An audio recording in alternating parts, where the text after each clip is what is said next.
صلوا على النبي محمد. Assalamualaikum warahmatullahi wabarakatuh. Waalaikumsalam.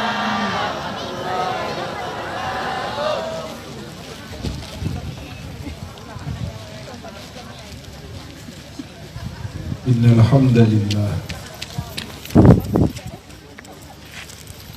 nahmaduhu wa nasta'inuhu wa nastaghfiruh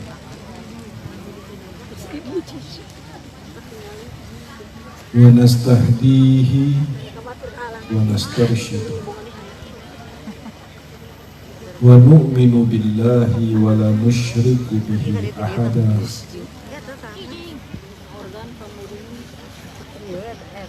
wa na'udzu billahi min shururi anfusina Abing halangan wa min sayyiati a'malina.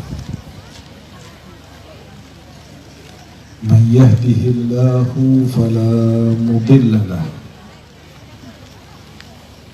wa man yudlil falan tajida lahu waliyan mursyida. Asyhadu an la ilaha illallah wahdahu la syarika lah wa asyhadu anna sayyidina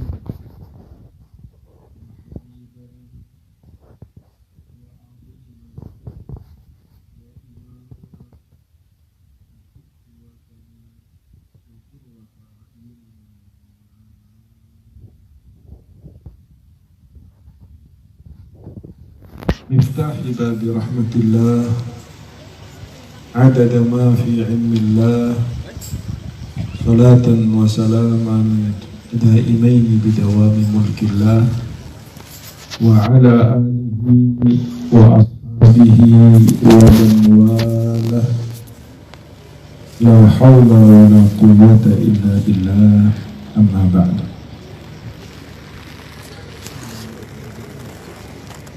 Yang sama-sama kita hormati dan sangat saya muliakan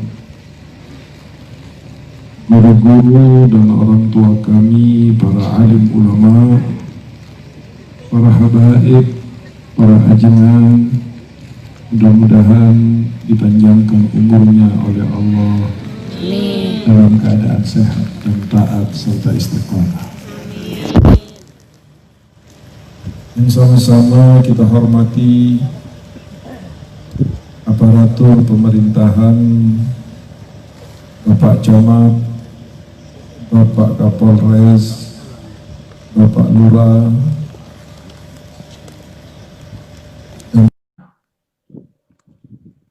mudah-mudahan beliau diberi kekuatan oleh Allah untuk menjalankan amanah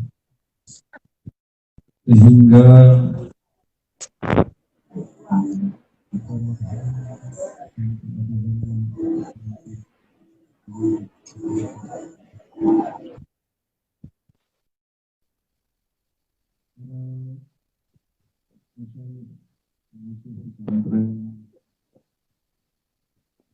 pengasuh majelis ta'lim, pengasuh jamiah maka para pecinta dan pengagum Nabi Muhammad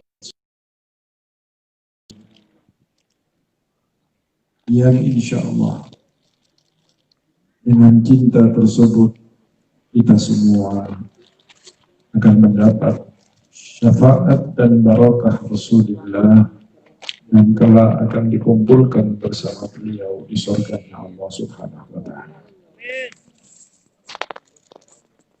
Wabil khusus Fadilatul Muhtaram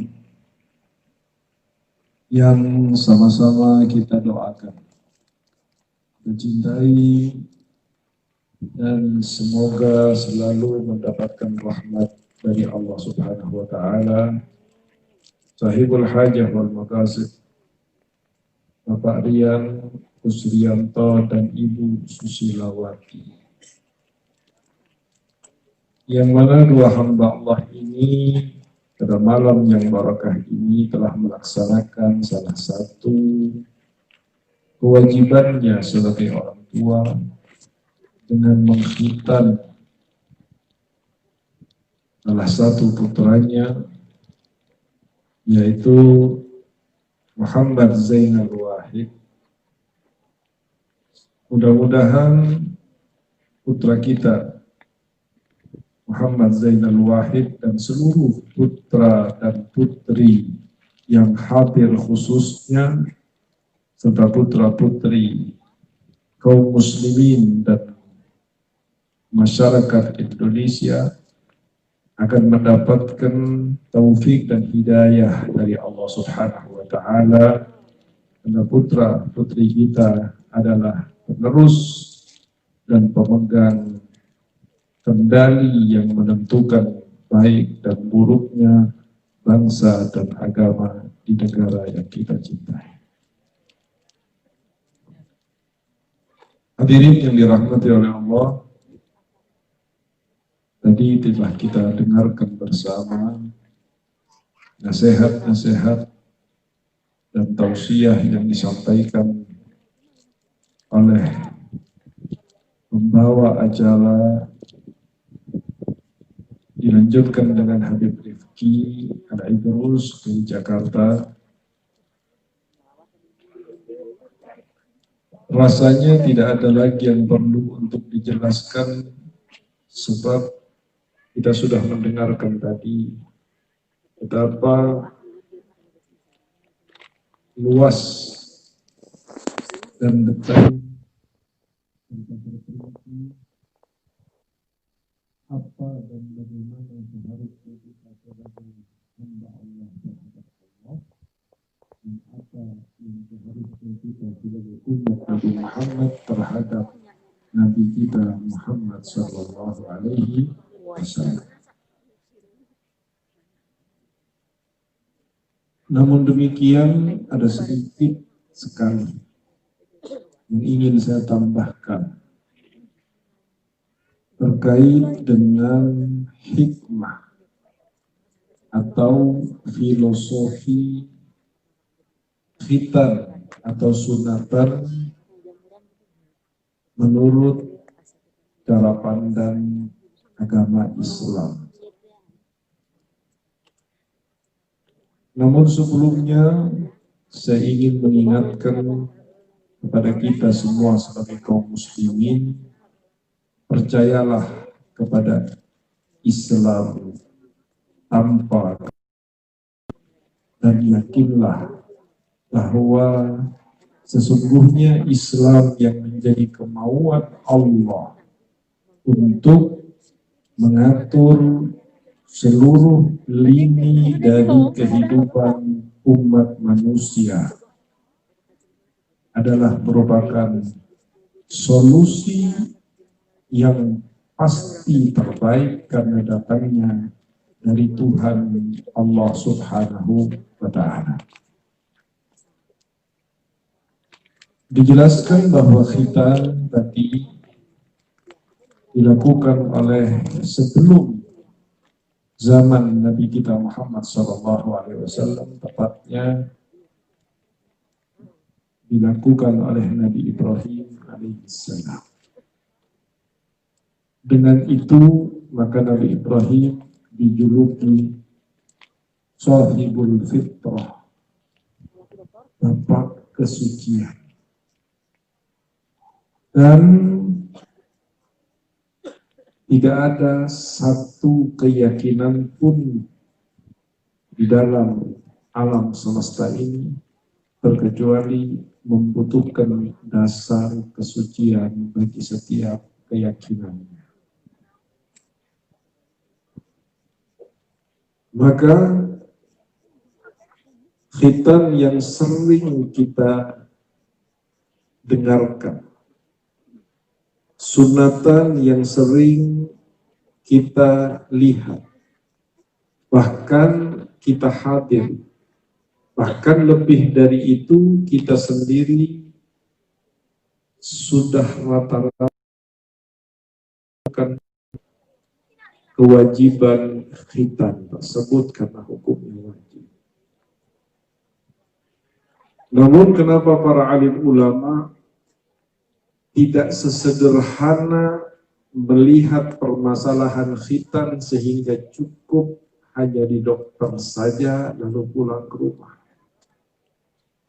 Seperti yang malam ini kita hadir, bahwa khitan dibuat sedemikian rupa acara tasyakurannya, tidak lain tujuan para alim ulama mentradisikan tasyakuran khitan itu agar kita melihat jauh lebih dalam makna dan tujuan khitan itu sendiri.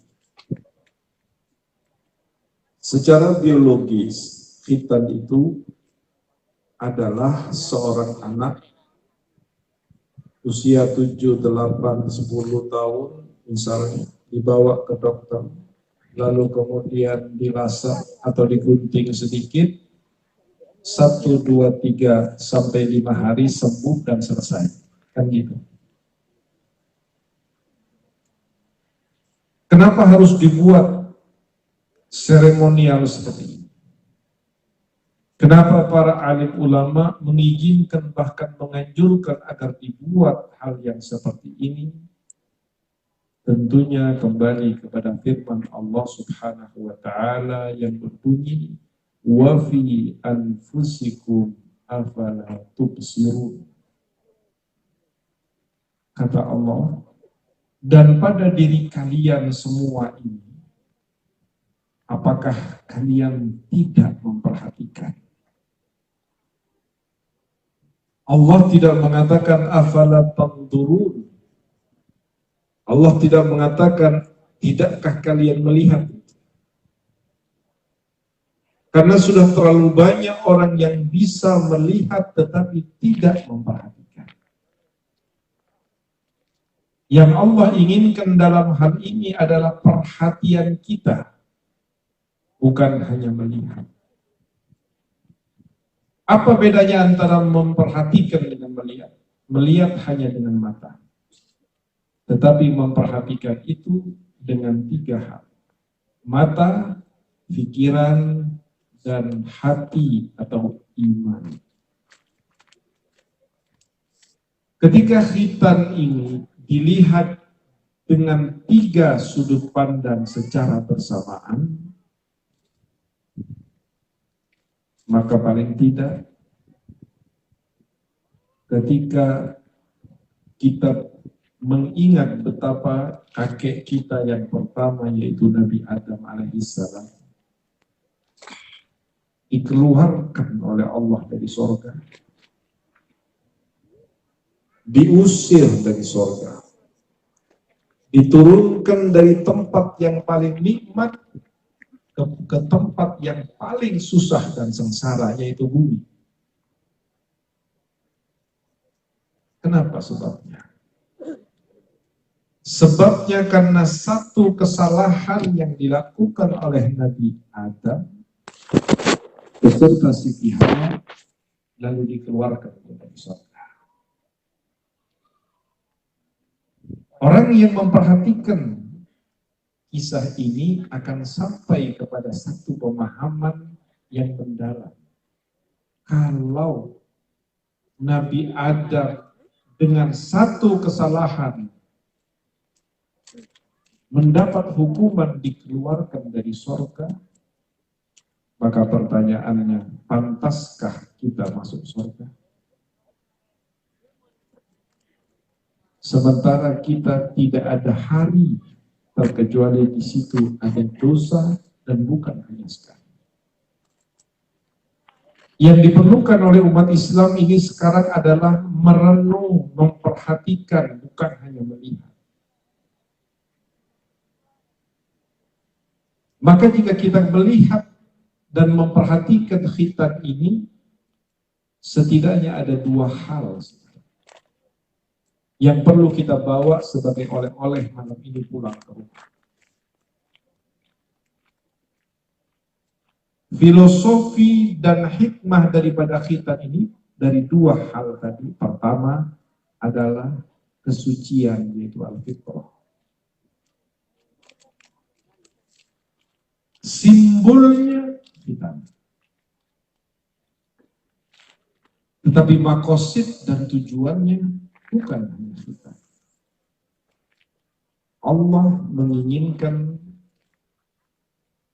tempat keluarnya kotoran yang dikhitan itu diinginkan bersih oleh Allah. Apalagi tempat atau anggota yang memang bersih, seperti tangan bersih, mata bersih, mulut bersih, telinga bersih. Jika tempat yang tidak terlihat, anggota yang tidak terlihat, yang ditutupi harus bersih. Apalagi anggota badan yang terlihat.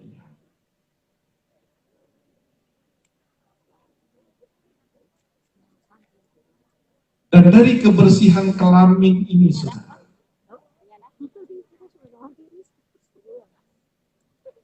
akan mendapatkan jaminan Nabi Muhammad SAW, di mana Nabi bersabda, barang siapa yang menjamin untukku kebersihan dua anggota badannya, yaitu mulut dan apa yang ada di sekitarnya, kepala dan apa yang ada di sekitarnya, serta kemaluannya, dia jamin untuk Nabi Muhammad kebersihannya, maka Nabi akan menjaminnya untuk masuk ke dalam surga.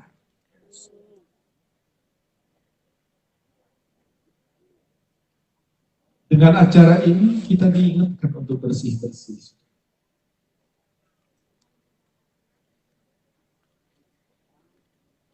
Satu saat kita akan membutuhkan kepada anggota badan kita ini yang kiamat. Dan kita punya keyakinan sebagai seorang muslim, kita menginginkan hidup bahagia dan senang nanti setelah kita mati di hari akhirat. Tetapi gagalnya seorang untuk mendapatkan kebahagiaan dan masuk surganya Allah di akhirat nanti, itu lebih banyak karena disebabkan tidak mampunya dia membersihkan anggota badannya sesuai dengan ketentuan kebersihan yang ditetapkan oleh Allah Subhanahu wa Ta'ala.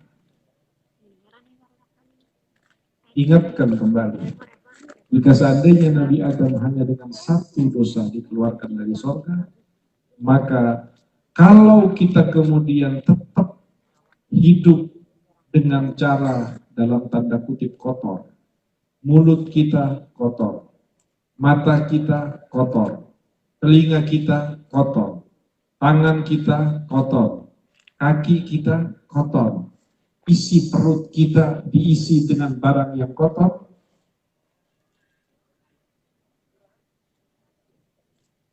maka surga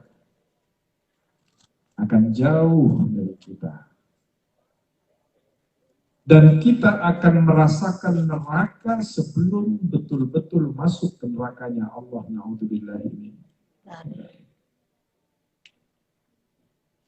Tidak ada satu keluarga sekarang ini. Dan hampir rata-rata terkecuali mengeluh semuanya. Yang istri mengeluh tentang suaminya, yang suami mengeluh tentang istrinya, ayah dan ibu setiap hari mengeluh tentang anaknya, baiti jannati yang pernah diucapkan oleh Nabi tidak lagi menjadi satu hal yang pasti dalam rumah tangga.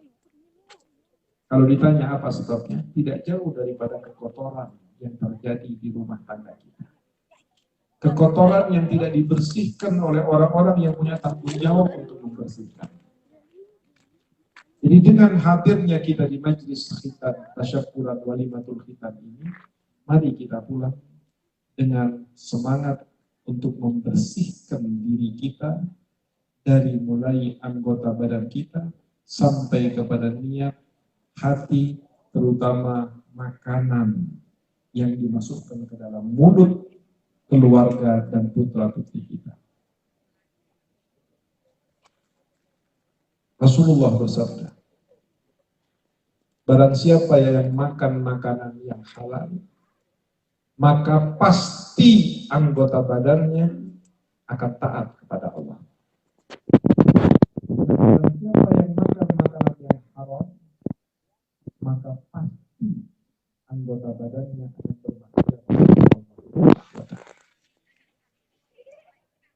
Kalau kita melihat pada diri kita susahnya untuk menjadi orang baik dan saleh, atau melihat istri dan anak-anak kita susah untuk diajak menuju kepada kesalehan dan kebaikan, maka pertama kali yang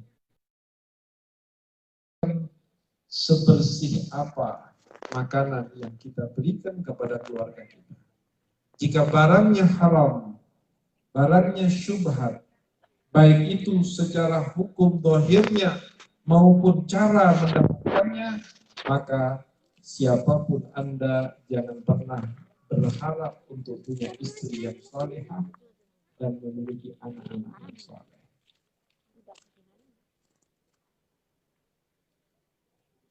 Pernah ada satu riwayat, seorang yang saleh tidak pernah memberikan makanan kepada anaknya kecuali pasti halal dan hasil tangannya sendiri.